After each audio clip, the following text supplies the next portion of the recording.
Eto may nagdala sa shop ng power bank, yan. Yung power bank na 'to free lang daw 'to sa mga cellphone yan 'pag bumili. Siyempre nung binuksan natin, tingnan natin unang-una diyan yung battery. Ang sabi ni sir di raw maka-full charge at ayan nung pagbukas natin, makikita niyo yung battery, yan. Isa lang yung nakalagay na battery, pero ang nakalagay sa kanya ay 3 battery, yung dalawa pabigat lang yan. Wala talagang koneksyon yan, huwag yan ang pag-aksaya ng panahon na lagyan ng wire yan at itap, balewala yan. At siyempre ang gagawin natin diyan ire-repack battery natin, hybrid battery. Ang kasya na battery dito ay 5 piraso na lithium-ion 18650. Yan, kaya ang gagawin natin yan, papalitan natin ang brand new battery through rated battery. Tanggalin natin yung old battery na 'to, tapos kabitan natin ang brand new battery na lithium-ion 18650. Mapapansin niyo ito na yung battery natin. Ang gagawin natin diyan parallel connection. Sa parallel connection ang nag-a-add yung capacity. Series connection naman ang nag-a-add ay yung volts. Kung ang battery natin ay 2.6 Ah o 2,600 mAh per cell, mag-a-add yan times 5. Dahil parallel connection ang gagawin natin dito sa power bank.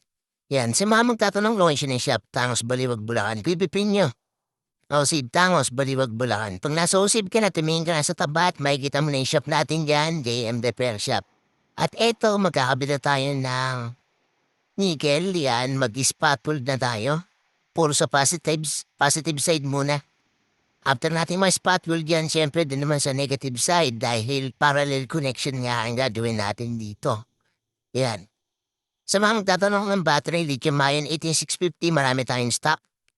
Live 4 battery, 3 to 700, yan, marami din tayong stock. Pwede kayo mag-walk-in sa shop, may mga stock battery tayo dyan.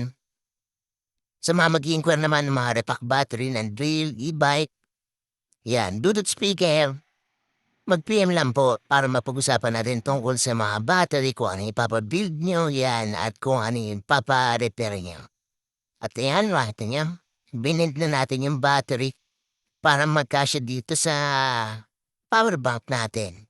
Yan, ang total capacity niyan, 2,600 mAh times 5. At ayan ay kamitan natin yung battery na ito naman gumana na. At sarado natin to at okay na rin yung power bank na to. At sigurado tayo siyempre mas makunat na to compared din sa dating battery na nakalagay na isang battery lang. Di ko alam kung super battery yon dahil isa lang siya. Hindi, joke lang.